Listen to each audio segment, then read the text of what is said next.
a la Asociación 14 de Abril y a la editorial El Páramo la organización de este acto que hoy tenemos tengo el honor de presentar en la ciudad de Gijón. A continuación, pues tomará la palabra el representante de la editorial y después el compañero Julio, ¿no? Y en segundo lugar, compañeras y compañeros, amigos y amigas, bienvenidos a este acto cultural y político, pero sobre todo, bienvenidos a este acto de rebeldía, cuyo protagonista es un hombre de carne y hueso que para muchos sigue encarnando ese ejemplo de rebeldía, honestidad y coherencia que ensalzan a los que luchan, como diría Bertolt Brecht, no uno ni dos, sino todos los días. Un hombre con el que los que somos más jóvenes crecimos escuchándolo en la televisión y nos preguntábamos, ¿quién será este hombre de barba poblada al que se le entiende tan bien y habla tan claro? Y nos preguntamos, ¿por qué cada vez quedan menos de esos hombres, de los imprescindibles? Un hombre que no se arrugó ni agachó la cerviz, sino que defendió, mientras otros se avergonzaban de su pasado, la vigencia y la necesidad histórica de seguir organizando las ideas en torno a eso que se llamó y se llama Partido Comunista, dando una vez más realidad a esa consigna que Gramsci nos legaba de que las ideas no viven sin organización. Un hombre que supo situar al enemigo, pero aún más importante, supo desenmascararlo, esbozando aquella tesis de las dos orillas. ¿Os acordáis? De un lado, los empresarios, los banqueros y sus representantes políticos, el PSOE y el PP, y del otro lado, los trabajadores, las gentes de a pie, los que no tenemos más que nuestra fuerza de trabajo para sobrevivir, y, cómo no, aquellos más concienciados que deciden dar un paso al frente y luchar por nuestros derechos en las instituciones, pero sobre todo en las calles.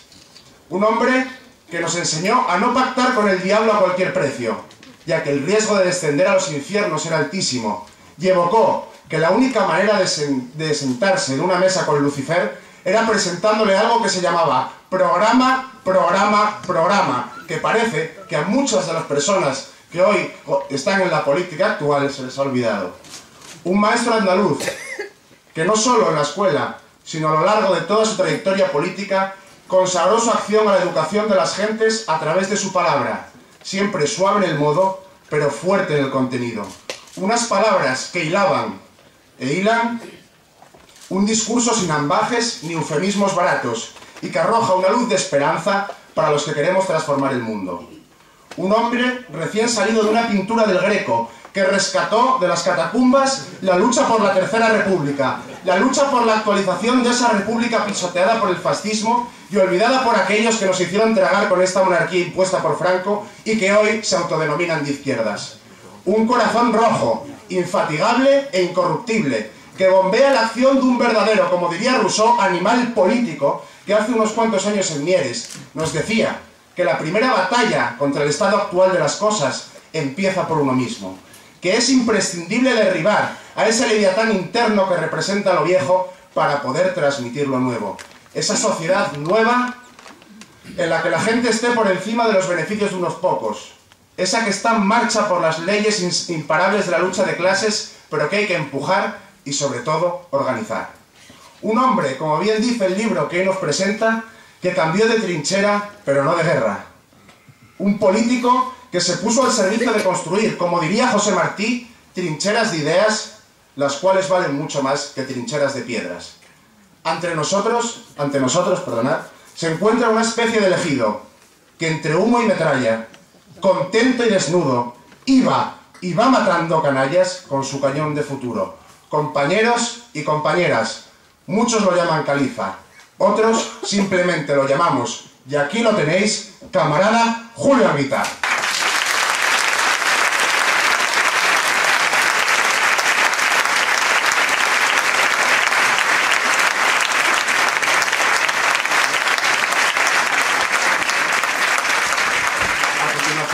Tomará la palabra el compañero camarada también, Ricardo González, el editor del libro. Hola.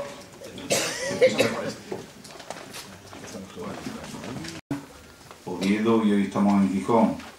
Gracias por la calor, nunca mejor dicho, pero por el acogimiento y el recibimiento y agradecerle a los amigos, amigas, compañeros, camaradas, compañeras, medios de comunicación y autoridades que se encuentran con nosotros, y como no, a la mesa, a José Enrique, por ese ímpetu. Creo que tenéis un buen secretario político del PC, del PK en este caso, y bueno, pues pido también solidaridad, ayuda para poder salir aquí en Asturias un poco de esas cosillas que tenemos que vivir. Como decía, hablando del libro Julio Anguita, es y ha sido un hombre político, un hombre reflexivo, un hombre analítico. Los escritos que conforman este libro que venimos a presentar hoy, Combate de este tiempo, son un fiel reflejo de las ideas que habitan en la mente y la palabra de Julio. Os sorprenderán la vigencia de los textos y discursos que van parejos a su trayectoria vital en la política desde finales de los 70, con los que Julio Anguita nos invita a pensar sobre el pasado y el presente de este país. Fue en un encuentro con Julio cuando decidimos hacer el libro, de un total de casi 3.000 artículos, y se hizo una selección que estaba en el libro, porque comentábamos que eran vigentes tal como decíamos, como el máster, ¿no? Es decir, que de aquellos polvos estos lodos, como él bien os comentará, o en el debate vosotros le preguntaréis. El libro se abre con el discurso fúnebre ante el cadáver de Pasionaria, el día 16 del 11 del 89 en la Plaza de Colón de Madrid. Y para cerrarlo con otro discurso excelente en Cáceres el 23 de febrero del 99 con el compañero y poeta José Saramago. Y hoy os leería un pequeño texto como empieza el discurso, porque creo que es acorde con el acto. Y dice así: hubo un hombre llamado Galileo Galilei, dedicado al estudio, ahora encerrado viendo los astros, sacando las conclusiones de su observación, que descubrió que la Tierra no estaba en el centro del universo, que se movía, y por tanto era el Sol el que ocupaba el centro y en torno al cual los planetas, y entre ellos la Tierra giraba. Aquel descubrimiento se enfrentó a la verdad institucionalizada del Vaticano, la Iglesia, las creencias populares del momento, y la insistencia en el mantenimiento de lo que él había descubierto le costó ir a juicio. Y frente al acusado, ¿cómo podía pensar él que se había equivocado Aristóteles? ¿Cómo podía pensar él que las Sagradas Escrituras mentían? ¿Cómo podía atreverse él, un ingenuo sabio, a pensar que había descubierto algo que fuese en contra de lo que el magisterio de la Santa Madre Iglesia venía diciendo hacía siglos? Y sobre todo, ¿es que acaso el pueblo no clamaba contra aquel que se atrevía a poner en duda la centralidad del planeta Tierra? Las presiones son tremendas, tiene casi que capturar, pero en un momento, en la rebeldía última, y musitando casi con una sonrisa a los Saramago, suave pero firme, dice en italiano natal: Epu si mueve, y sin embargo se mueve. Porque los cálculos matemáticos, porque las observaciones, porque los ejercicios de la razón, porque sus ojos estaban viendo noche tras noche, le estaban demostrando que era la Tierra la que se movía. Palabras de Julio Anguita en ese discurso. Creo que queda clarísimo lo que se quiere decir. Pues nada más, saludaros desde el Páramo, desde Córdoba, una vez más, reiterar este agradecimiento, deciros que nuestra editorial, una editorial que nace comprometida con la sociedad, con la cultura, de compromiso dentro de unas líneas generales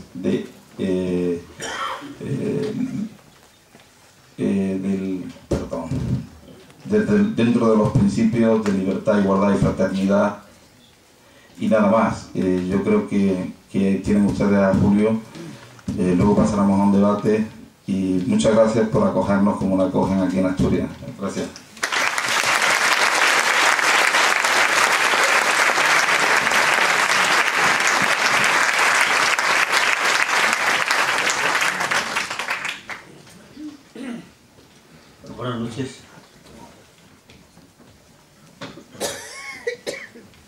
Yo voy a empezar mi exposición, como siempre intento, quizás porque mi profesión, a la que he dedicado mucho tiempo, ha sido la enseñanza.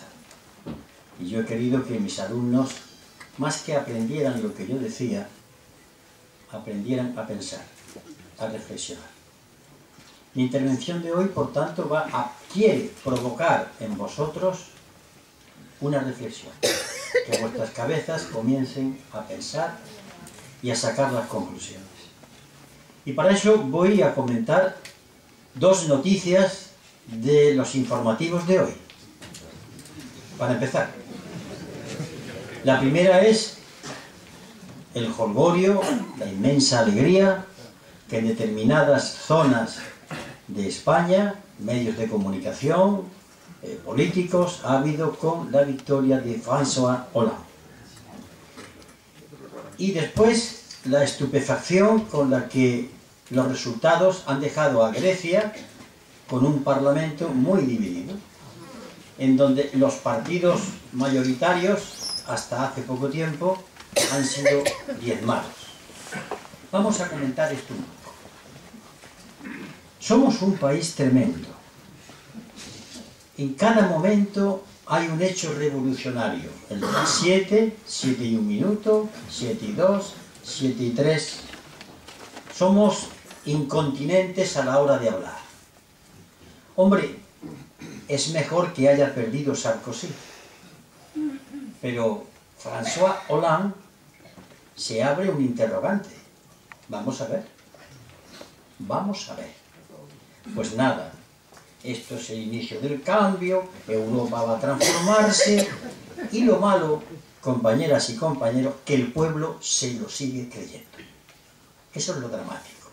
A mí que digan los locutores o los comentaristas, a lo mejor viven de eso. Lo primero que ha hecho, me lo ha comentado el camarada Paco de Asís, François Hollande, es solicitar una entrevista con el G20, con Barack Obama, con la OTAN y con la señora Merkel. Tal vez porque realmente él está reconociendo como futuro presidente dónde está el poder. El poder económico, el poder político y el poder militar. No está mal si es por reconocimiento. Pero yo quiero utilizar la memoria para recordar que también François Mitterrand inició un gobierno de izquierdas que tuvo que claudicar ante las presiones de todas estas potencias. ¿Qué estoy diciendo? Que está muy bien que haya comenzado una esperanza, que ojalá no sea un espejismo, y que hay que ver en qué acaba esa esperanza.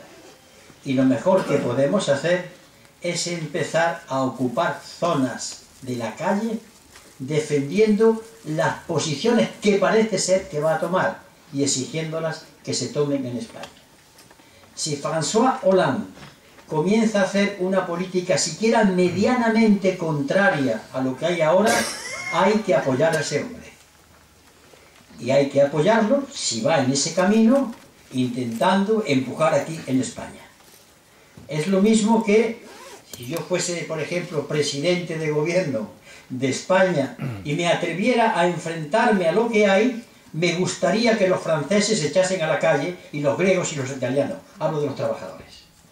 Porque el combate es europeo. ¿Me vais entendiendo? Por tanto, ante la información, creo que alegría, pero muy mesurada, esperando a ver qué es lo que pasa. Porque lo que hay enfrente no es manco, ni es moco de pavo. La segunda, el resultado de Grecia. Pues, ¿qué va a pasar? Un país fragmentado, dividido, porque ha sido un país invadido por sus propios políticos y sus propios banqueros.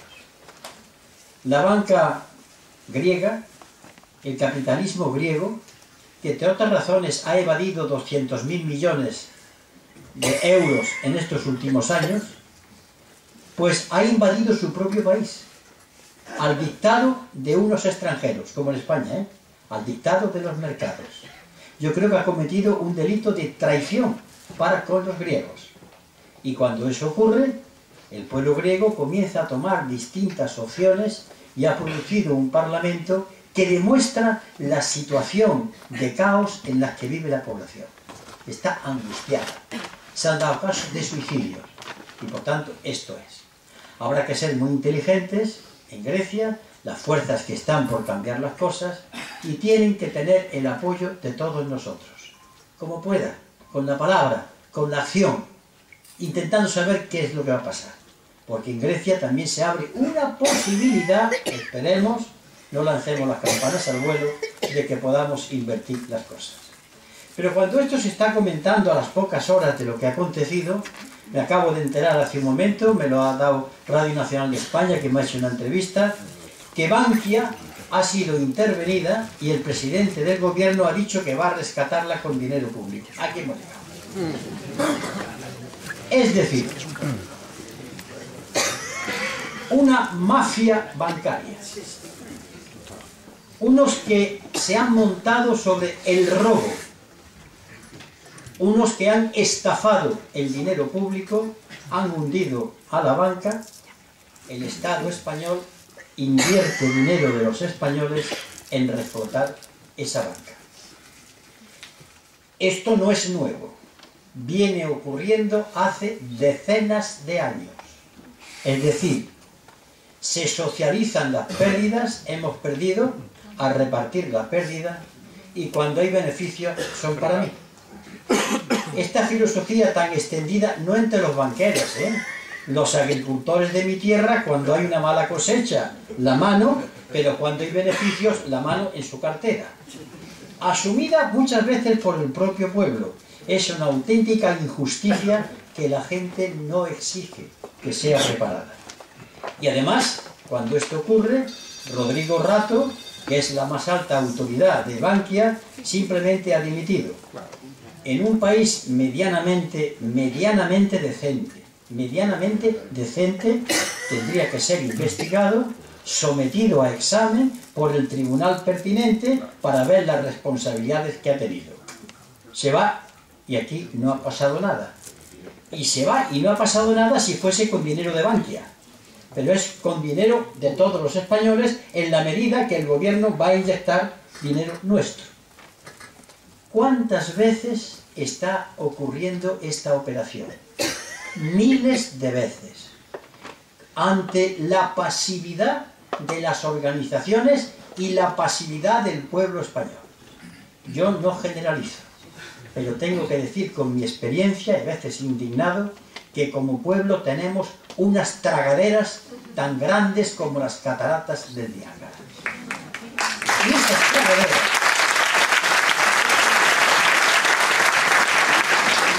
permanecen abiertas para tragarse todos los robos que están ocurriendo, pero eso sí, en un momento que se lesiona un futbolista o hay no sé qué historia amorosa, salimos para posicionarnos en favor de.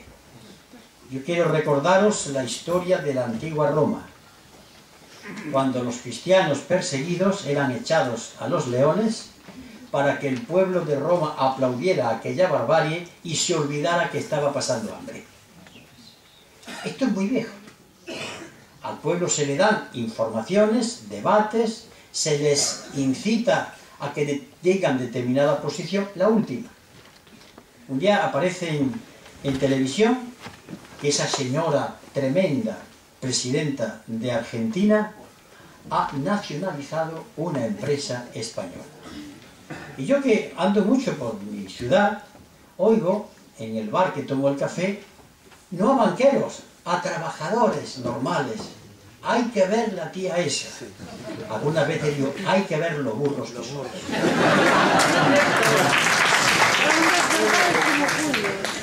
La tía esa no ha hecho sino utilizar un mecanismo que está en la Constitución española.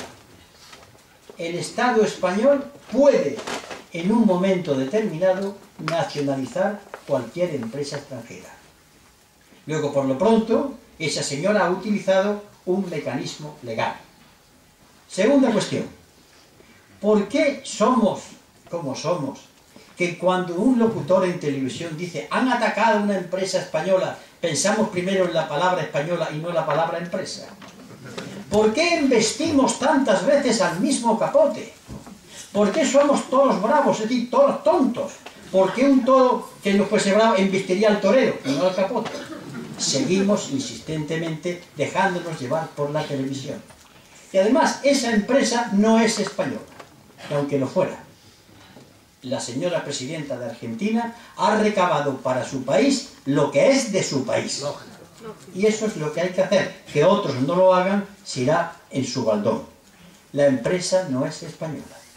La empresa es extranjera. Bueno, y aquí tenemos a comentaristas y a una parte del pueblo español viendo que muy mala esa señora lo que ha hecho.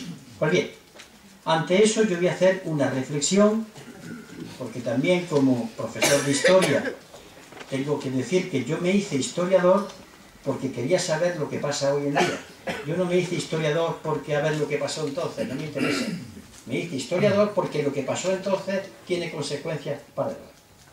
La idea del libro surge de una conversación entre el editor y yo, en el sentido de que hablábamos de lo que está ocurriendo ahora, la Unión Europea, el paro, la crisis económica y una serie de temas parecidos, y el euro. Y entonces comentábamos los dos que para la gente normal esto era algo nuevo. La crisis, es que estamos en la crisis. Y yo observaba a mis paisanos hablar de la crisis como el que habla, ha entrado una nube y ha empezado a llover. Como si eso dependiese de un capricho de la naturaleza que no tiene responsables, que nadie sabe por qué ha sido y que se presenta así por casualidad. La crisis tiene responsables y no es de hoy. Y entonces hay unos textos hechos en Izquierda Unida y en el Partido Comunista de España, tras muchas horas de debates con economistas, en donde salimos a la arena pública a enfrentarnos al Tratado de Maastricht, a enfrentarnos al euro.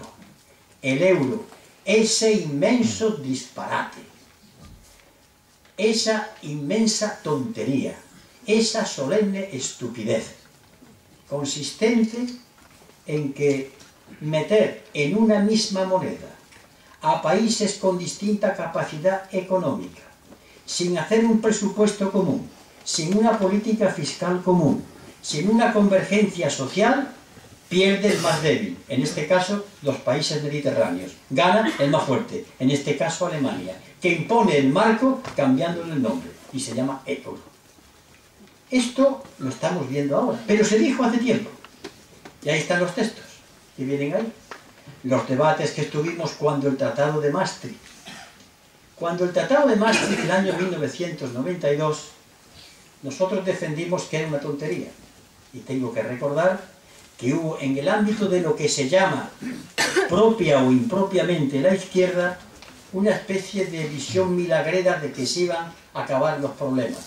Hasta los sindicatos mayoritarios apoyaron aquel Tratado de Maastricht, que venía a decir que había que recortar gastos, llegar al déficit cero y buscar políticas de acercamiento en lo monetario.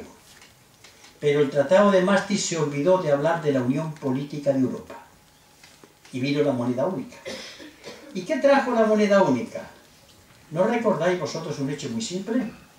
Un euro, 20 euros. 20 duros. ¿Quién ha dicho que un euro sean 20 duros?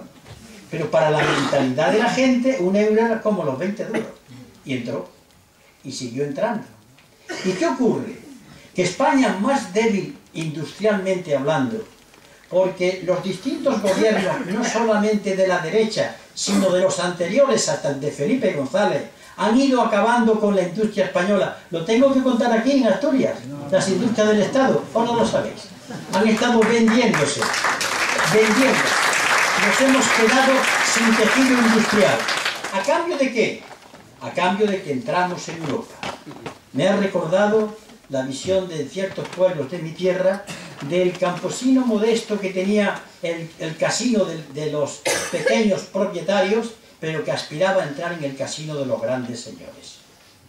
La estupidez y la cretinez de pensar con complejo de inferioridad que aquellos son superiores. Es un hecho muy hispánico y muy propio de ciertos políticos con complejo de inferioridad. Pues bien, Cuando esto ocurrió, nosotros nos enfrentamos, nos dijeron de todo, y están ahí los textos. Si le tapáis la fecha, veréis que parecen hechos ahora. Y hay algunos del 77, del 80, del 80 y tantos. ¿Es que teníamos nosotros una visión especial? ¿Estábamos tocados por cualquier divinidad y entrábamos en trance y veíamos lo que iba a ocurrir? No. Simplemente que teníamos una manía, que me gustaría que continuara. Que éramos hombres y mujeres que estudiábamos. Que estudiábamos no es que vayas a la universidad. Que leíamos.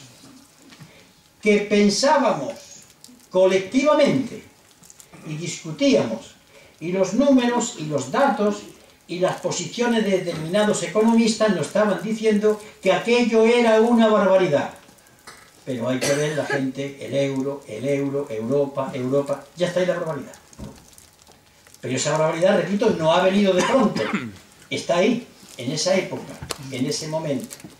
Lo mismo que cuando se plantea otras barbaridades. Se nos ha dicho que el Estado no sabe administrar las empresas. Se nos ha dicho que es mejor que las empresas las privatice el Estado y pasen al sector privado, porque en el sector privado las empresas se administran mejor. No es cierto. Hay empresas que se han privatizado y han acabado en la ruina, porque hay otro problema. ¿Por qué se han privatizado las empresas? Por una razón que le venden al pueblo, y esta vez dice, pues está bien, es que si yo vendo las empresas, recojo dinero que lo puedo invertir en hacer obras y redunda en beneficio del pueblo. Y así pago trampas, pago el déficit. Bien, imaginaros a Juan Sánchez García, que tiene un déficit, es decir, él gana todos los meses 100, pero el gasto de comida y de ropa y de la luz y el gas son 120 y no puede bajarlo. Tiene un déficit de 20. ¿Qué puede hacer Juan Sánchez García para que ingresen 120 euros, que es lo que gasta? Se llama eso el déficit estructural. El déficit que tiene por vivir todos los días. No ha comprado nada, no ha tenido ropa cara, no se ha ido de viaje. El déficit por vivir es un déficit estructural, está en la estructura de funcionamiento de la familia. Puede hacer dos cosas. O bien, se aprieta más el cinturón, se hace una operación de estómago para comer menos, o busca trabajo, busca otro ingreso. Bueno, es normal que se le diga que busque otro ingreso. Este es el sentido común. ¿Pero qué es buscar otro ingreso cuando el Estado lo dice? Pues puñeta, sacar el dinero de donde está. ¿De dónde va a venir? De los impuestos de los que tienen. De las SICAP, que son empresas de inversión de capital variable que tenían que pagar al 18% y pagan el 1%. Que lo saquen de lo que en este país se estafa la Hacienda, 270.000 millones de euros. Entren ustedes en internet, busquen Gesta, con TH, una asociación de inspectores de Hacienda que viene denunciándolo hace tiempo, 270.000 millones de euros. Entren ustedes a ver la cantidad de subvenciones que reciben determinadas empresas. Entren ustedes a ver cómo se hace una amnistía fiscal. Entren ustedes a ver lo último del gobierno. Niño, no has pagado al Estado 100, pero si me das 10, quedas santificado. O bien, dentro de esa filosofía, lo del propio Urdangarín, no se preocupe, señor juez, si yo devuelvo 10 de los 100 que me he llevado, yo no voy a la cárcel. O sea, pero no lo tragamos, que es lo duro. Que lo grave es que no lo tragamos y decimos que eso es así. Pero volviendo a lo mismo, no se buscan más ingresos, sino que se recortan los gastos en educación, en sanidad, en inversión pública, y es verdad que existe el déficit. Pero no podíamos hacer una operación que consiste, voy a intentar buscar un poco de trabajo o una actividad y el déficit lo voy a ir siguiendo, manteniendo poco a poco, a ver si lo voy eliminando, porque yo no puedo cortarme todos los días 20 euros todos los meses, porque es que muero. No, las órdenes son tajantes, hay que recortar, hay que recortar. Y entonces el discurso del recorte se viste como el discurso del bien común. Trabajadores, despido libre para que haya empleo. Señoras y señores, reformas en sanidad para que haya sanidad para todos. Señoras y señores, reformas y recortes en educación para que todo el mundo tenga una educación. Y todas las medidas que se van tomando siempre terminan con la misma coletilla. Os invito a que lo veáis en la televisión cuando aparezca. Para crecer y crear empleo. Para no sé qué, crecer y crear empleo. Está lloviendo en Asturias, para crecer y crear empleo. Es una muletilla que se repite para que el inconsciente vaya asimilando que todo se hace en nuestro beneficio. Que la puñalada al corazón es para que podamos vivir. Y además decimos bendita puñalada porque esto nos va a permitir vivir. Estoy exagerando, ya lo sé, soy andaluz, pero estoy hablando de hechos que son realidades. Mi exageración consiste en esa cosa que tenemos los andaluces de ser un poco barrocos hablando, pero lo que estoy diciendo es justamente esa verdad. Pues bien, ante ese problema del déficit, que había la opción de buscar los ingresos o hacer los recortes, se van por los recortes y se privatiza. Imaginemos otra vez a Juan Sánchez García, que el hombre tiene un déficit estructural de 20 euros. Tenía 100, gasta 120, 20. Y como no tiene ingresos, y como no está dispuesto a recortarse, piensa y tiene una idea genial. Voy a vender el tresillo y las sillas del comedor. Bien, el siguiente mes puede pagar los 20 euros. Pero el siguiente mes voy a vender lo que puedo de cocina. Otro mes más en que paga su deuda. Al siguiente mes voy a vender el dormitorio. En verano se puede dormir en el suelo. Y llega un momento que ha vendido todo y no tiene entonces con qué operar. Eso es la privatización del sector público de la economía. Han vendido gas natural, Endesa, Telefónica, el Sursum Corda han vendido y prefieren seguir vendiendo. Hasta que no quede absolutamente nada. No importa. Porque entonces entra la empresa privada, que es la que, gracias a que ha comprado, puede crear puestos de trabajo. Sigamos el hilo. Pero la empresa privada española se encuentra que tiene que competir porque en esta Unión Europea unos compiten con otros, no se llevan como hermanos, no. Procuremos nosotros hacerlo mejores que los alemanes, que los franceses, que los italianos para poder vender. Claro, y si los franceses y los alemanes venden, entre otras razones porque llevan muchos años investigando y tienen mejor tecnología, ¿qué nos queda a nosotros para poder vender los productos más baratos? Que los sueldos bajen. De matemática pura. Pero seguimos pensando que efectivamente tiene que ser así. Es decir, antes del euro, cuando nuestro país necesitaba vender para poder equilibrar lo que se llama balanza de pagos, acudía a la medida de devaluar la peseta. Automáticamente la peseta bajaba, pero lo que vendíamos al exterior era más barato. Aunque lo que traíamos de fuera era más caro, pero se procuraba no entrar, no traer cosas. Bueno, y así íbamos tirando. Ahora no podemos devaluar la peseta porque no existe, y porque es el euro, y tendrían que devaluarlo todo, entre ellos, no tiene sentido. Se han quedado entonces sin política monetaria. ¿Qué hay entonces cuando la política monetaria no tiene capacidad para luchar? Pues van entonces a lo de siempre, la política de reforma del mercado laboral. Ha habido 14 reformas del mercado laboral, si la memoria no me es infiel. Todas ellas tenían la coletilla para crear empleo. Todas ellas lo han ido destruyendo. Pero se sigue creyendo que esto es algo necesario. Pero voy a seguir con los mensajes. Como veis, con todo mi lenguaje estoy cogiendo el bisturí y estoy diseccionando el cáncer que hay aquí. Se le baja el sueldo a los funcionarios. Se fastidia. Se fastidian los funcionarios, no trabajan. Están pensando en un funcionario de aquellos que venían en la codorniz, sus manguitos, sus viseras. Pero los funcionarios son, aparte de los cuerpos y seguridad del Estado, los médicos, enfermeras y personal de la sanidad, los profesores, los carteros, los que atienden a los ancianos, y los funcionarios son inmensos. Por cierto, tenemos menos funcionarios que la media de la Unión Europea. A ver si lo vamos pillando. Menos. Los funcionarios. Y termina la degradación mental en hacer la siguiente y aberrante afirmación. Es que tienen el privilegio de trabajar. Es decir, un derecho, que es el derecho al trabajo, se transforma en privilegio. ¿Qué retorcimiento de mente hay que tener para hacer esa afirmación? La hacemos nosotros, nos la han metido en la cabeza. Tú te callas que eres un privilegiado. ¿Por qué? Porque tienes trabajo. ¿Qué es eso de un privilegio? Es un derecho constitucional. Está en la Constitución española. Pero nos han metido en la cabeza que son unos privilegiados, así que a callar. Pero hay algo más.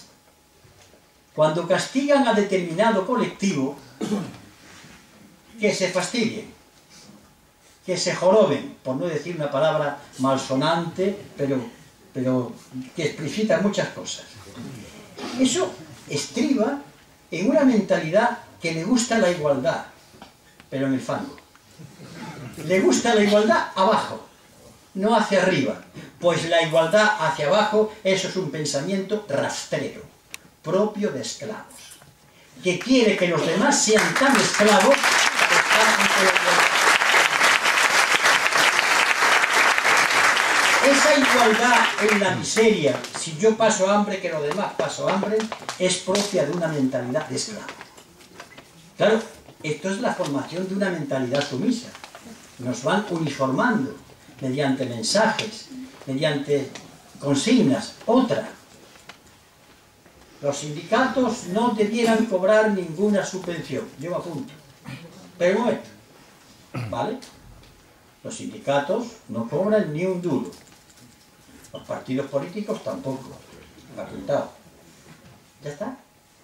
Vamos a ver, señores empresarios, en cuanto ustedes se benefician de lo que se llaman exacciones, deducciones, bonificaciones y dinero que ustedes reciben y en algunos casos trincan, ese que se sigue manteniendo. Señores banqueros, ustedes que cuando han tenido crack como consecuencia de su mala política bancaria han recibido del Estado, como en este caso de Bankia, ¿ustedes qué? Y con todo el respeto a las creencias, señores de la Iglesia jerárquica, que siguen cobrando dinero incluso cuando dijeron en el año 1979 que ya se acabó, ya han pasado unos cuantos años, ¿ustedes qué? O ustedes que le están robando al erario público.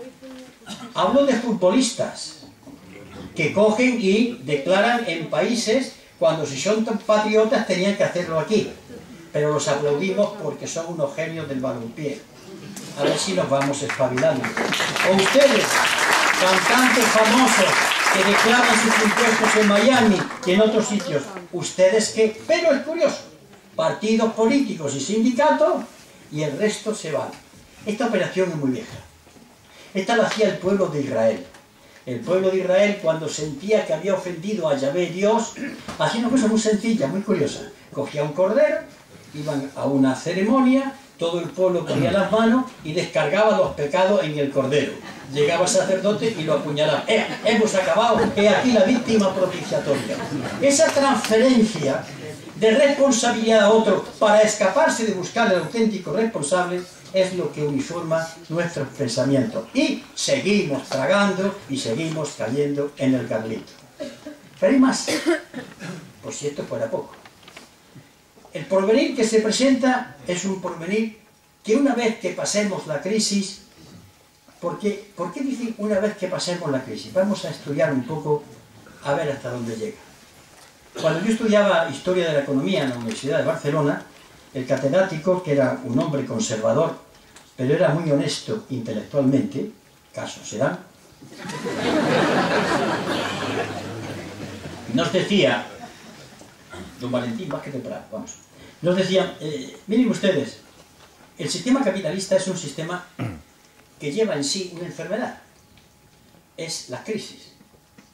Entonces, él hablaba de los ciclos de las crisis.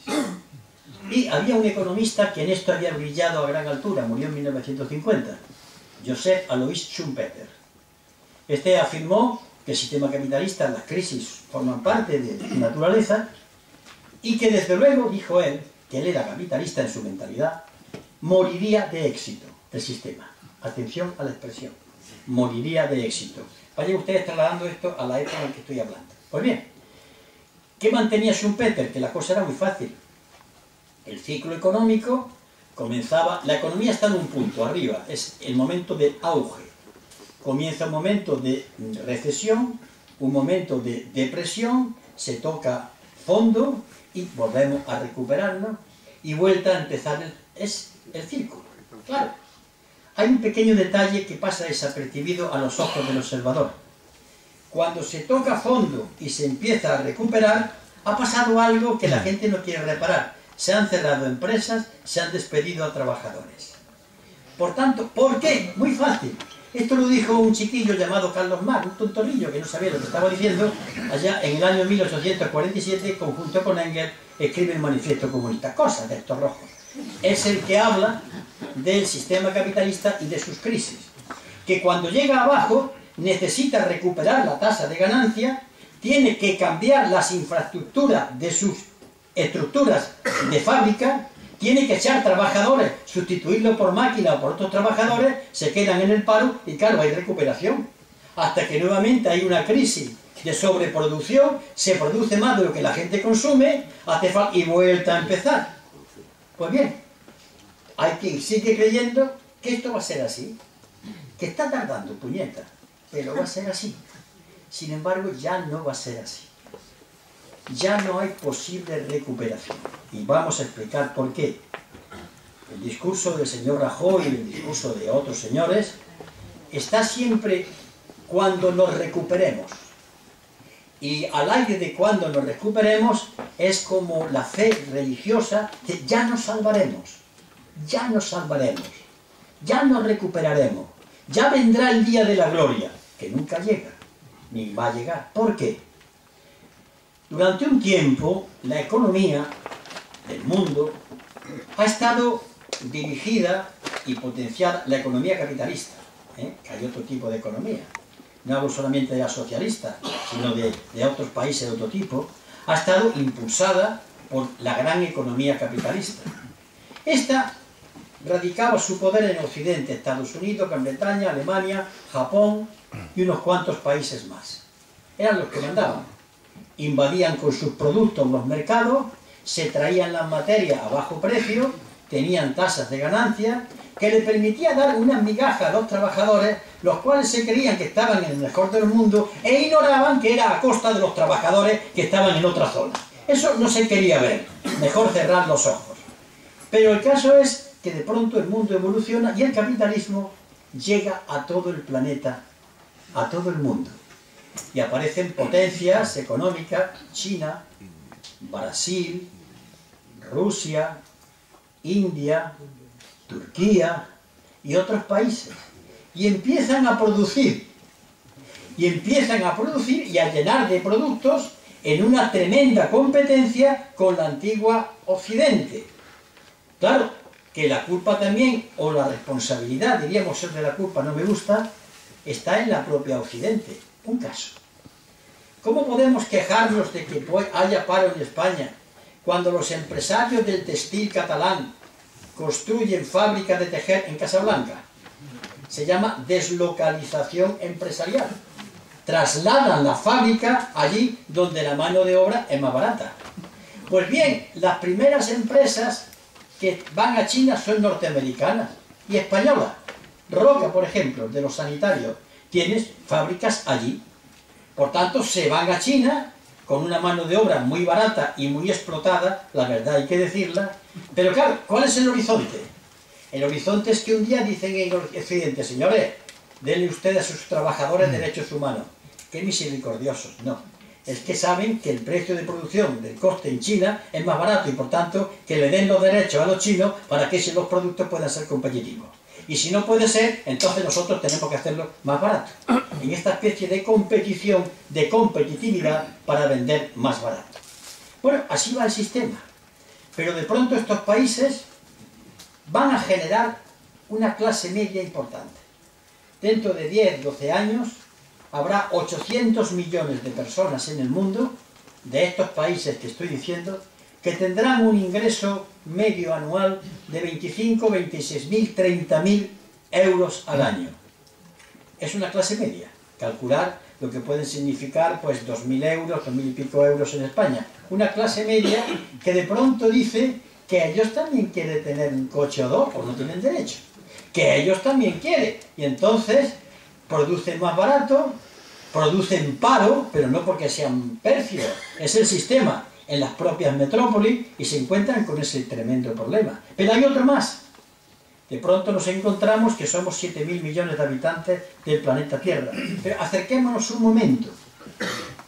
Alemania y Sudán, Etiopía, perdón, tienen casi la misma población. 70 y tantos millones de habitantes. Dentro de 20 años, Alemania tendrá 40 y tantos y Etiopía 170. Y todos con menos de 35 años. ¿Quién para eso? ¿Quién para eso? ¿Que los bombardeamos? Sí. Sí, ahí está.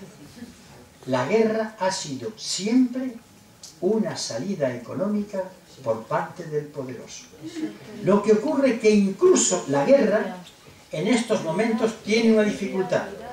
La guerra era posible cuando se utilizaba el fuego normal, pero ahora hay una cosa que se llama bomba atómica, que tienen tal poder destructivo que ya esa salida es puñetera. Tengo el riesgo de aquel que yo golpee y me dé otro guantazo, y entonces mis metrópolis, mis ciudades, que nunca se han visto bombardeadas, pueden ser bombardeadas. Y comienza esa contradanza de cómo voy entrando, cómo voy apartando libertades, cómo voy en ayuda de los libios matando a su jefe de Estado, es por el petróleo, pero qué buenos somos que invadimos Libia, una operación espantosa, criminal, suicida y miserable, pero nosotros hay que ver qué malo era el Gaddafi, que hasta hace poco tiempo le daba dinero a Sarkozy, llegaba a España y le ha recibido en la jaima que se había montado.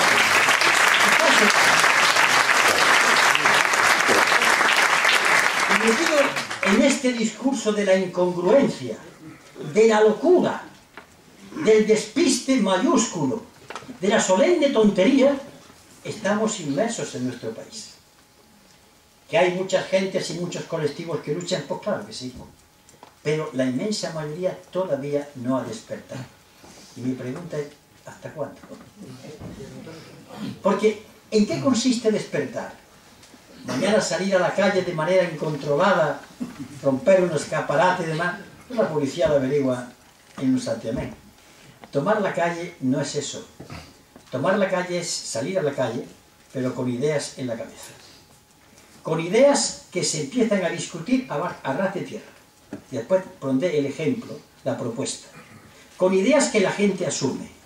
Con ideas que van de boca a oreja, que corren y que, como corren las noticias en Internet, como corren las noticias en el Twitter, en el Facebook, es decir, van creando una especie de relación de conciencia social, de compartimiento, de compartición de datos, que crea una malla que facilita esa lucha. Porque si alguien piensa que un político o que un partido político a palo seco va a resolver la crisis, no es así.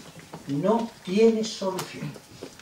Si alguien piensa que un economista brillante nos llega a la pizarra y nos hace unas fórmulas magistrales, esta es la solución de la crisis, no hay solución. ¿Y por qué digo que no hay solución? Muy fácil. En los meses de mayo y junio, la banca española tiene que devolver 200.000 millones de euros. ¿A quién?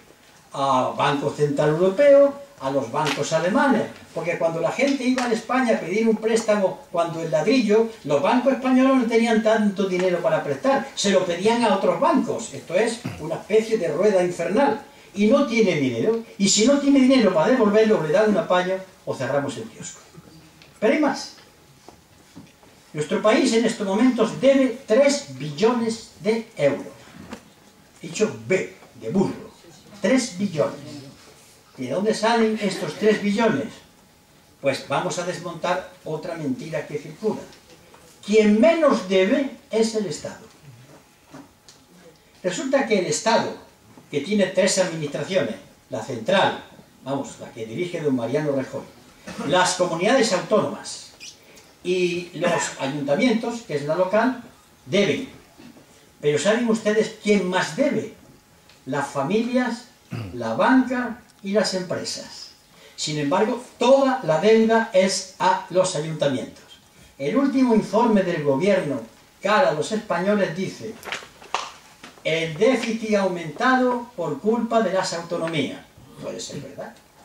Pero cuando uno pilla el documento y se lo facilitan como a mí me lo dieron el otro día en Bilbao, el compañero Joaquín Arriola, economista de prestigio, toma, que no he sacado, no me dijo, empiezo a estudiar, me encuentro que el mismo gobierno que le dice a los españoles que el déficit es por culpa de las autonomías, le dice a Europa que la culpa es que no ha tenido ingresos. Un doble discurso. Para España la culpa son de las autonomías, para Europa la culpa es que ha bajado la actividad económica, claro.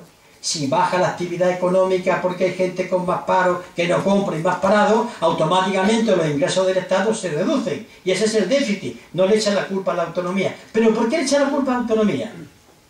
El capote para investir. Y se investe. Yo no digo que en la autonomía hay que arreglar muchas cosas. Soy el primero.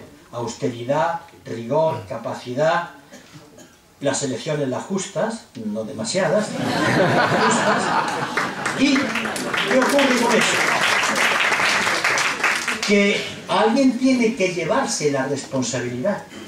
Y como hay un sentimiento cultivado sobre las autonomías o sobre los ayuntamientos, que también tienen que purgar muchas cosas, automáticamente la gente entra en el trapo. Pero el informe que da el gobierno a la Unión Europea dice otra cosa distinta. Tenemos más déficit porque no tenemos ingresos. Esta se calla a la opinión pública. No lo tengo aquí, pero me traje incluso la nota del internet donde podía entrar a verlo. Son 300 y pico páginas que conviene leer, si no en un día en 20, porque vean ustedes cuál es el lenguaje del gobierno cara a Europa y lo distinto que es el lenguaje del gobierno cara a la opinión pública. Pues bien, ante esta deuda inmensa de 3 billones de euros, no se pueden pagar, ni hoy, ni mañana, ni pasado, ni en el siglo 48. No se puede pagar, salvo que en este momento pongamos a los funcionarios en la calle, acabemos con las escuelas, endeudemos el país, entonces sí. Pero si ese es el camino se va. Repito, la deuda no se puede pagar, es impagable. No saben cómo salir de esa situación. Y en eso estamos. Por eso, el discurso de Hollande diciendo vamos a luchar contra esto da un poco de aire de esperanza, pero cuidado cómo es interpretado en España. Dice el señor Rajoy refiriéndose a la señora Merkel. La señora Merkel ha autorizado, ¿por qué ella la que autoriza? Bueno, es que la verdad, yo como español me gustaría elegir a la Merkel o no, porque realmente es mi jefe de Estado, mi jefe de gobierno, la señora Merkel, es la que manda. Este no manda, manda lo que dice la otra, yo quiero votar para elegirla o no elegirla. Dice la señora Merkel que se abre un aspecto porque vamos a hablar de crecimiento económico. Ah, ya está, hemos encontrado la varita mágica. Hay que crecer. ¿En dónde?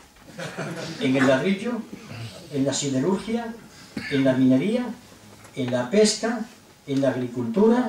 ¿En la investigación? ¿En qué? Hay que crecer. Bueno, ¿cómo? Nunca lo dirán. Pero es porque no lo saben. ¿Saben ustedes mi experiencia cuando yo he tenido ruedas de prensa, debates que tengo bastantes con representantes de empresarios, que algunos me hacen así con la cabeza y me dan razón, por lo siguiente? Señores empresarios, vamos a ver. Ustedes dicen que la culpa la tienen las estructuras laborales y demás. Bueno, vamos a ver. A partir de mañana, los trabajadores despedidos, fuera, sin indemnización. Y el que hable más, que no trabaje nunca. Ustedes seguridad social, ni un duro. Fuera de eso. Ustedes quieren subvenciones, ahí van, subvenciones. ¿Ya lo tienen todo? ¿Sí? Bueno, díganme, ¿en qué van a invertir? No lo saben. No lo saben. ¿A dónde van ustedes a competir? ¿En aeronáutica? Es posible. Tenemos buenas instalaciones en algunos sitios, entre ellos Sevilla, pero para producir ¿cuántos aviones? ¿Para cuántos países?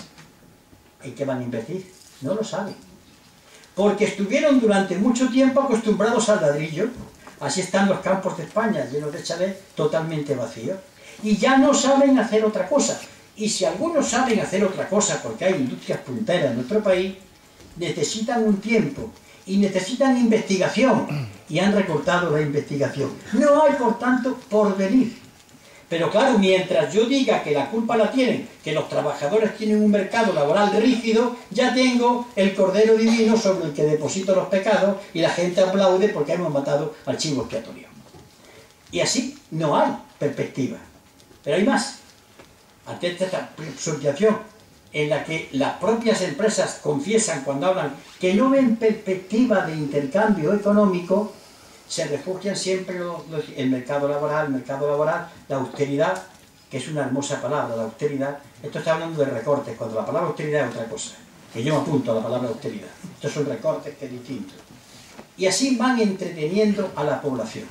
Un partido de fútbol hoy, un chisme mañana, y el grueso, ese grueso que decide la política de los pueblos, permanece anonadado, asustado, y yo no entiendo.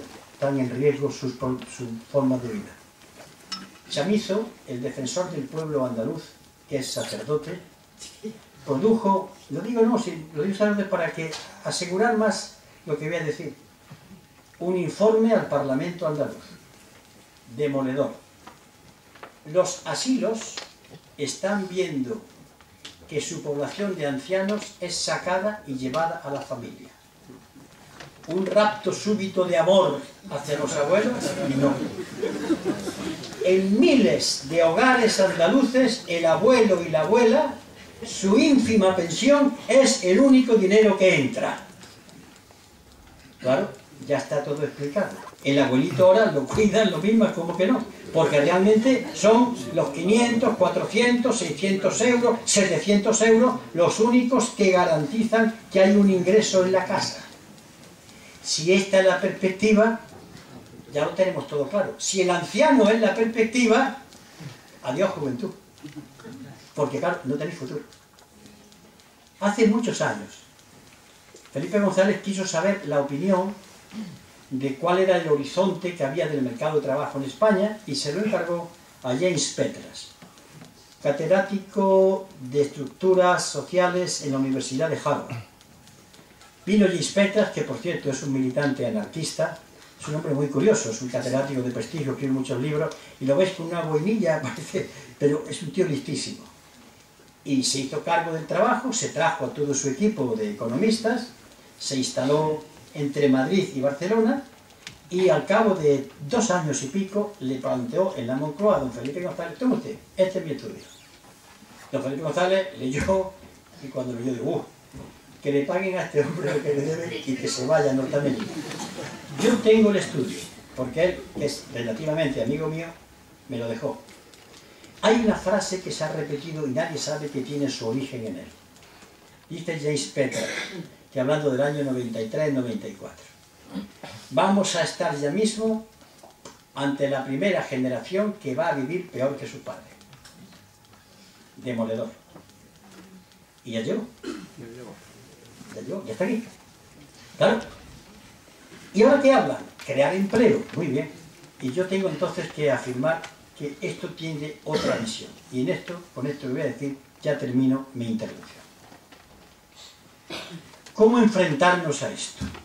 Yo he descartado que haya un partido político que lo votemos y enseguida ya está resuelto esto y me voy a mi casa. Apañado está Hollande, si de verdad quiere hacer algo, como los franceses se vayan a su casa. Apañado está. No es posible. Un economista no es posible. ¿En manos de quién? Y esto es muy duro. En nuestras manos. ¿Pero cómo en nuestras manos? ¿Qué hago yo? Como me preguntan en los coloquios, ¿yo qué hago? Pues se lo voy a explicar. Yo estoy haciendo lo que hago, es explicar. Es una lucha intelectual la mía. Cuando hay que ir a la calle, también voy a la calle. Pero estoy intentando abrir para que la gente conozca. ¿Y cómo se establece la conexión entre la gente? Pues yo creo que se establece a través de una propuesta muy sencilla, con el método que voy a explicar. Vamos a ver, tenemos que buscar unas propuestas sencillas, que la gente entienda inmediatamente, que comprenda que son de interés mayoritario, que no haya que explicarlas mucho, que las sienta, y que al ponerlas en marcha comienza un proceso de transformación. Es decir, ustedes han puesto la ficha de dominó, así, le han dado la primera y han empezado a caer, ¿no? Pues tenemos que encontrar una medida y una fuerza pequeñita que dándole la primera ficha, aquello se va poniendo en funcionamiento. Primera propuesta. Salario mínimo interprofesional, 1.000 euros. Pensión mínima, 1.000 euros. ¿Por qué? Ahora, ¿qué ataque recibe esta posición? ¿Por qué digo 1.000 euros a la pensión mínima? Estoy pensando que a esta gente por ahora, esto no se resuelve en 24 horas. Pero a la gente hay que darle una señal, que son los 1.000 euros al mes, y para que ese anciano los cobre, le dé un poco más a su familia. Es que es elemental, pero es una medida que la gente agradecerá de hombre, algo hay nuevo, es el comienzo de la concienciación y de la lucha. ¿De dónde salen los 1.000 euros? Pues ¿por dónde van a salir? De los impuestos. De los impuestos a quien tiene dinero. ¿Por dónde van a salir? De los presupuestos generales del Estado, de una política fiscal. Es que no hay caja, es decir, es que no hay numerario. Ah, que yo no tengo ingresos suficientes, puñetera cosa. Porque algunos países lo hacían dándole a la maquinita, pero nuestra maquinita ya no es nuestra. Nuestra maquinita es alemana. Ah, el tema de la moneda única. Pero se puede buscar salida. Claro, esto es un gasto tremendo, que exige una política fiscal acelerada. ¿Y qué hacemos con los 1.000 euros? Estoy seguro que 1.000 euros a estos colectivos, las tiendas del barrio van a tener más ventas, es decir, empezará poco a poco, poquito a poco, no es mucho, a rodar. Por tanto, la primera medida dicha en palo seco no sirve para nada si no hablo de la segunda, que es la reforma fiscal. Los que no pagan, que paguen. Claro, el camino está puñetero. Resulta que se ha reducido el número de funcionarios de Hacienda que tienen que perseguir el fraude. Es decir, cada vez que hay más ladrones, quitan a los policías. Claro, es que implica, por tanto, un mecanismo hacendístico que ponga la capacidad del Estado a recaudar a los que tienen que pagar. Bueno, segunda medida, la reforma fiscal, pero ya avanzamos en la conciencia. Ese problema me trae otro, y tengo que abordarlo. Otro problema que es el siguiente, que vendrán en masa los pequeños y medianos empresarios. No vemos un duro de la banca. Claro que no lo ven. Yo lo voy a decir, no lo vais a ver. ¿Por qué? El Banco Central Europeo le presta a la banca española dinero al 1%. Es un interés que está bien, ¿no?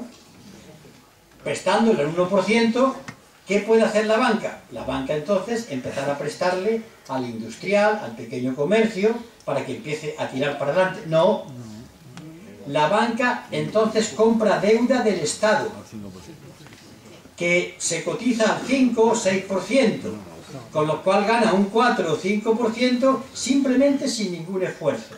Eso antes ni siquiera se llamaba robar, ahora tendrá otro nombre técnico. Claro. ¿Qué ocurre? Porque resulta que el Estado ha emitido deuda, esa deuda que compra la banca, porque el Estado se ha endeudado para ayudar a la banca. La banca siempre gana, como se dice en el juego de la ruleta. Entonces, tenemos que hablar de una banca que no sea esa. Hay que hablar de una banca pública. ¿Esto qué es nuevo? ¿Esto qué puñeta va a ser nuevo? Aquí está el diputado que lo defendió en el año 1995 ante el cachondeo, el choteo, el escarnio, el jolgorio y el cachondeo del resto de diputados que no eran de Izquierda Unida. ¡La banca pública! ¿Y se podía montar una banca pública? Sí. ¿Con quién? Ahí va. La Corporación Argentaria, que se privatizó, la Caja Postal de Ahorros, el Banco Exterior de España, el Banco de Crédito Local, y así un conjunto de 14 o 15 instituciones, las cajas rurales, que reunidas creaban un banco público que prestase más barato que la banca privada. Y si esto significa competencia desleal, hay que recordarle, este es el mercado, chiquito, prestamos más barato. Y si eso, siguiente medida, hay un límite, pues queda otra. Nacionalizar la banca. ¡Ah, qué barbaridad! Y al decir esto, en los debates siempre caen en la misma tentación de al comunista villano. ¡Ah, claro! En la Unión Soviética hacían esto. No, y le saco yo la Constitución Española, artículo 128. La Constitución Española. Lo que ocurre es que han llegado a tanto nivel de, ¿qué diría yo?, de desafuero, que ya no reconocen ni la Constitución que los parió. Todas las medidas que yo propongo esta noche, todas caben en la Constitución Española. No he traído ninguna medida que estuviese en la Unión Soviética, en la China, en Vietnam, en Cuba, no. Todas con la Constitución en la mano. Pero ya no reconocen ni la Constitución que ellos dicen que están defendiendo. Solamente la defienden al hablar de la corona. El resto ya pasa olímpicamente. Bien, pues nacionalizar la banca. En concreto, repito, artículo 128, pero tenía que decir mejor. Título séptimo de la Constitución. Esta noche echen un vistazo y verán ustedes qué cosas leen en la Constitución Española. Seguramente no se las creen, pues están escritas. Claro, ya tenemos, pero hay más palancas. Como ven, ya voy subiendo. Al tirar de una cosa van cayendo las medidas, las fichas de dominó. Aquí tengo yo que hablar del gas, de la electricidad, del petróleo, de los transportes, ferrocarriles, aviones, barcos. Es decir, tengo que hablar de los sectores estratégicos de la economía, los sectores que crean la infraestructura económica de un país, la riqueza. Eso hay que nacionalizarlo. El gas, el servicio del gas, porque, ¿saben ustedes una cosa? Cuando el servicio del gas se privatiza, curioso, se privatiza el momio, lo que daba dinero. El transporte del gas sigue nacionalizado, porque era pérdida. Les voy a contar una anécdota que me pasó a mí como alcalde en Córdoba, que expresa esta filosofía. El transporte en Córdoba nosotros lo municipalizamos, pero es una decisión grave, porque esto cuesta dinero, el transporte público. En aquellos debates en la corporación se me presentan una serie de empresarios que dicen: señor alcalde, venimos a hablar de hacernos cargo del transporte público. A ver, la propuesta era magnífica. Las líneas 7, 8, 20, 14 y 2, esas se privatizan. Y cuando las veo, coño, las que llevan viajeros. Las líneas 3, 4, 5, esas sigue usted con ellas. Pues esto, me hago cargo, yo de lo privatizo lo que da dinero, y usted, Estado, se hace cargo de eso que está ahí, a ver cómo se la averigua. Claro, eso tiene que acabar. Y por eso la señora Kirchner, acertada o no, no ha hecho nada del otro mundo. Ha hecho algo que tiene que hacer un gobernante que quiera a su país. Bien, y siguiendo con las medidas, hay que dar otra medida para que la gente de nuestro país vea que se va en serio. Hay un drama ahora mismo, el drama de la gente que están poniendo en la calle. Es curioso. Usted se pide un préstamo para comprar un piso, como si yo he tenido que pedir un préstamo para comprar el piso que vivo. Porque, en fin, las residencias que me paga el Estado no me parecen bien que yo pueda vivir en ellas. Eso es lo que tengo, me parece eso. Bien. Entonces, al llegar al banco, ¿eso cuánto es? Pues tantos euros. Tomad, más. Te cómprate un coche. Eso fue así, ¿eh? Y uno va entrando, lo van cebando. Y va entrando, que venga entrando, que entren.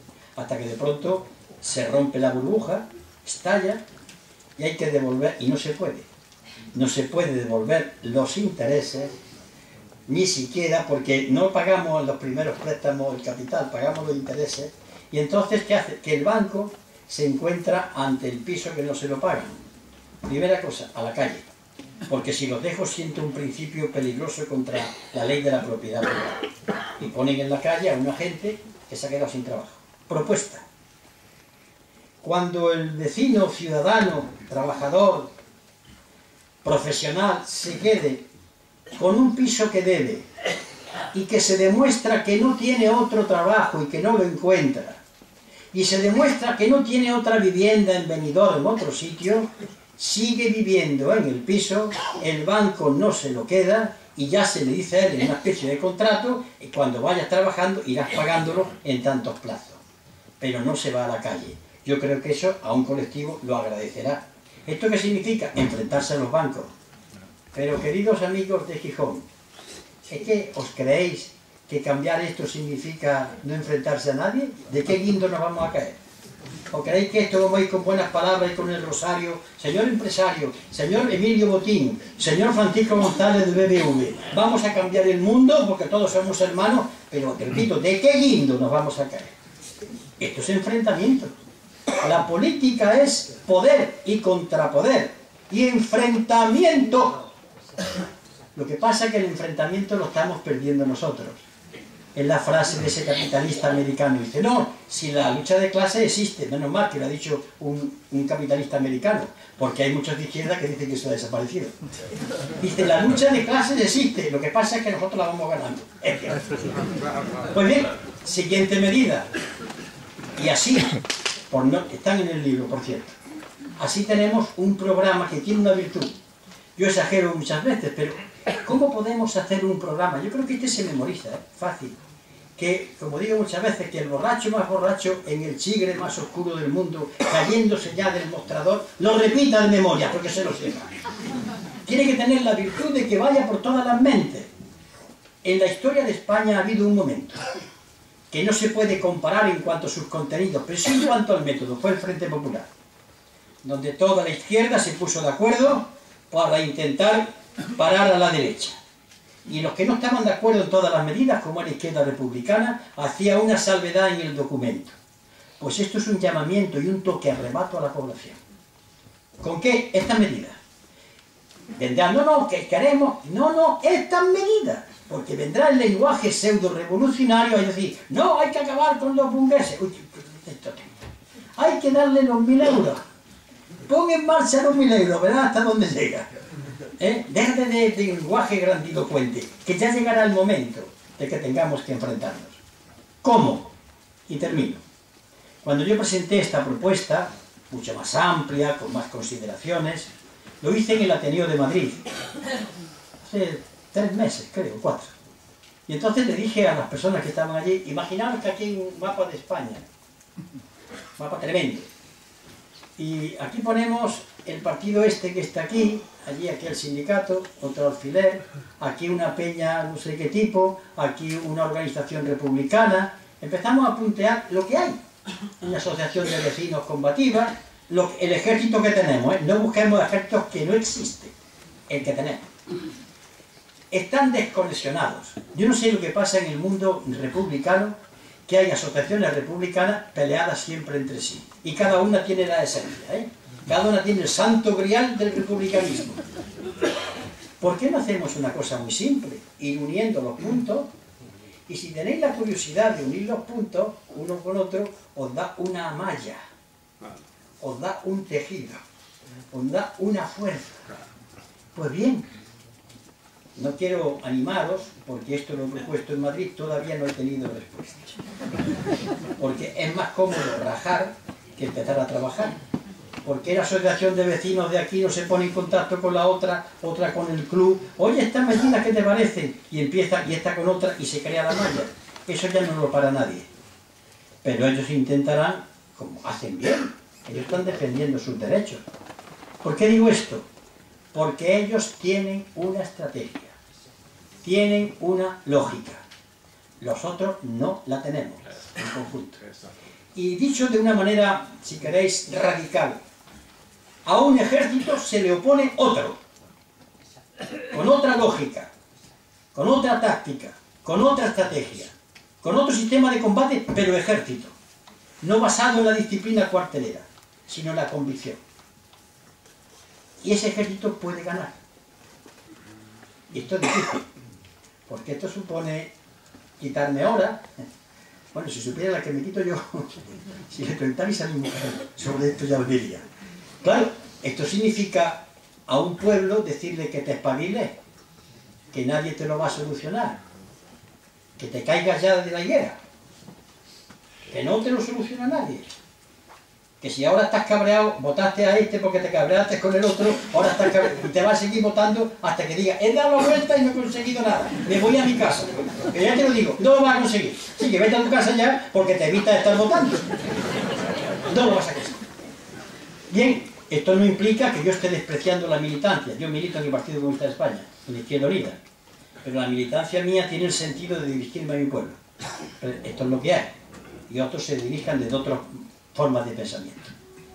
Creo que he explicado lo que ahora mismo en estos momentos me traigo entre manos, explicándolo, haciendo un llamamiento a la población, que estamos ante una situación de emergencia extremadamente difícil, y a mí me gustaría decir, hay esperanza, lo lamento. A veces la gente, cuando yo hablo esto, se cabrea conmigo.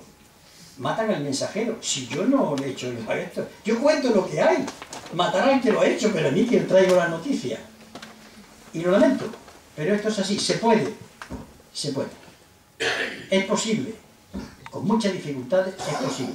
Esto, o tranquilo. La muerte tranquila, no preocuparos, va a llegar. Eso sí, en nuestra casita, cada vez con menos dinero, con menos problemas, y dulcemente muriendo. Es una manera de morir. Pero esa manera de morir, pero a mí no me va. Muchas gracias.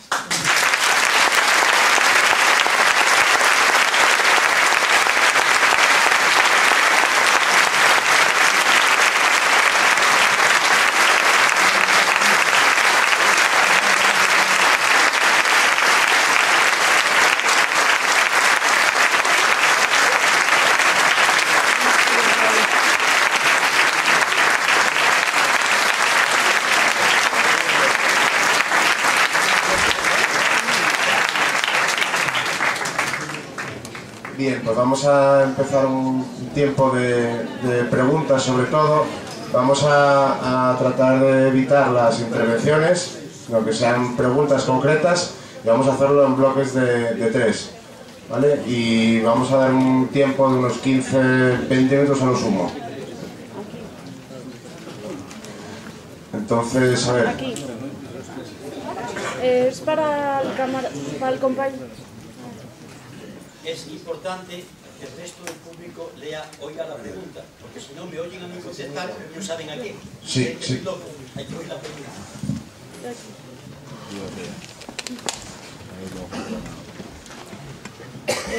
Al compañero Julio, ¿qué opina usted del movimiento 15M? Bien. El compañero que ¿Qué posicionamiento colocaría usted los sindicatos en el lado de los empresarios o en el lado de los partidos políticos que situaba el presentador? Una. Y la otra, aquella opinión que tenían los sindicatos, o aquella palabra que tanto usaban, ¿hay huelgas salvajes?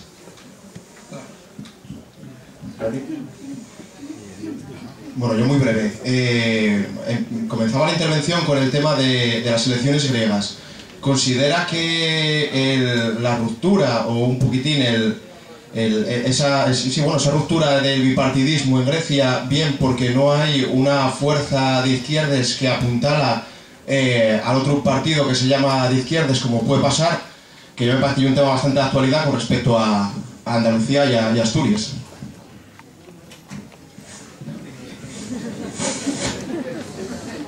Voy a empezar por la última, porque voy a dar un disgusto.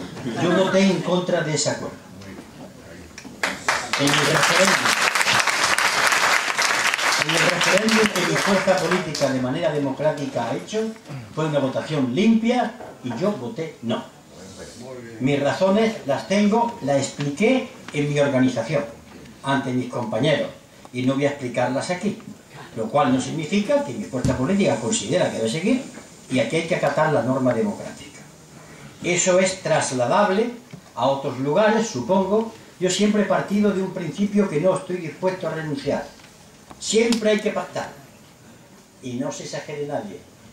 Tu marido todos los días pactas con tu mujer, si no tu vida sería un infierno. Todo el día estamos pactando. Con el vecino de la escalera, con lo otro.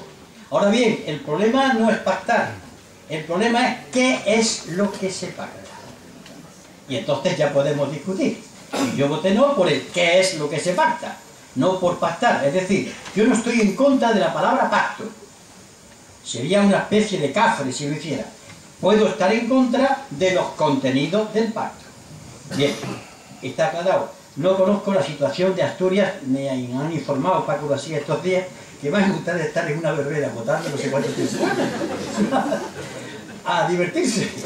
Pero piensen ustedes en cómo cortar eso y piensen que si no se corta eso, no sé hasta dónde podemos llegar.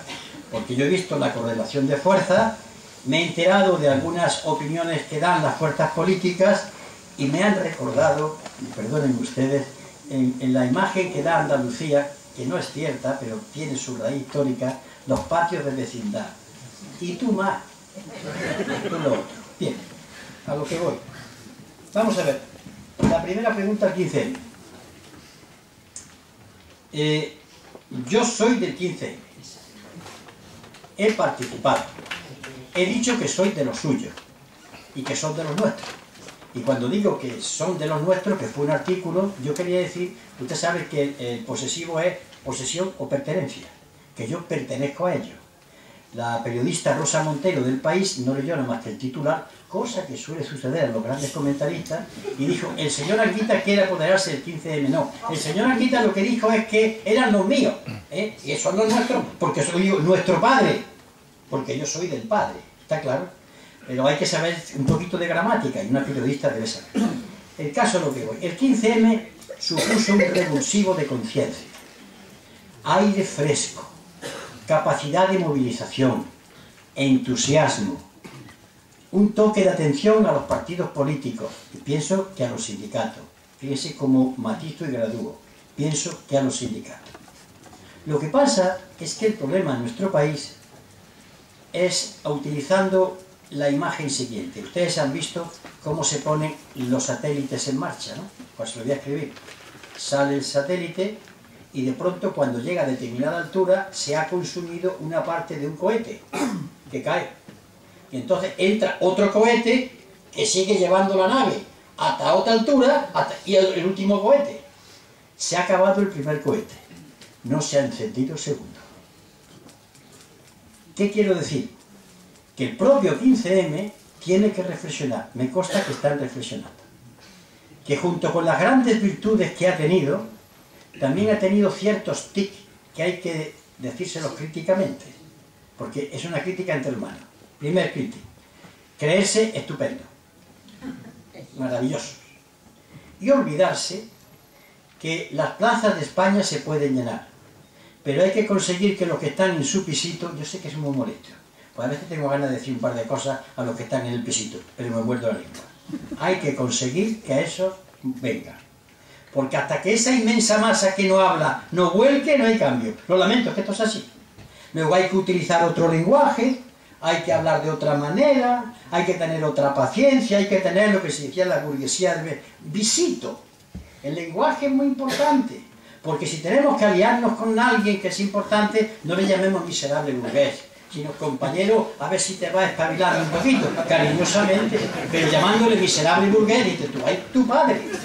El lenguaje, la persuasión, el método, porque ocurre que estamos en una filosofía que cree que cuanto más duro soy con las palabras, soy más revolucionario. ¡Qué error! Como decían antes, es puño de hierro, guante de seda. Suave en las palabras, fuerte en los hechos. Pero no solamente eso, sino ha habido algún que otro error. Cuando yo he salido de la toma de posesión del nuevo alcalde, me invitan cada vez que hay un alcalde en Córdoba, vamos los antiguos alcaldes, y a mí se me ha dicho, no directamente a mí, no nos representan, no podéis decir eso. O no hay pan para tantos chorizos, porque allá hay hombres y mujeres que no son chorizos. Estáis ofendiendo. Ponerle el nombre a los chorizos. No a ese concejal, a esa concejala, que os consta que, atención, porque si os ponéis así, os podemos decir, ¿y tú en qué elección has sido elegido? Entonces, esta crítica de hermano, de militante, para pasar a la segunda fase del cohete. La segunda fase, o el segundo cohete, es buscar la manera de intervenir más políticamente. Y esto, me apresuro a corregir. En absoluto pienso que deban transformarse en un partido político. No. Quiero decir que ellos, cuando ocuparon la Puerta del Sol, tienen que reconocer que hicieron un acto político. Eso se llama hacer política. Porque hacer política no es apuntarse en un partido político, sino intervenir en la vida de los ciudadanos y que lo asuman y hagan la política de otra manera. Desde luego, hagan lo que hagan y están en ese camino, yo estaré con ellos porque me siento parte integrante. Pero están ante un debate interno. Vamos a ver de los sindicatos. Aquí hay tela. Seguramente cuando se habla de los sindicatos que yo conozca por lo menos hay 7 o 8. Están los 2 mayoritarios, está CGT, está CDT, está USO y otros más. Pero cuando se habla de los sindicatos, yo no sé, siempre se habla de comisiones y UGT, ¿no? Eso, ¿sabía? Pero hay más sindicatos, tengámoslos presentes, que hay más sindicatos que estos 2. Pero la pregunta va por ellos, seguramente. Vamos a ver. Al lado...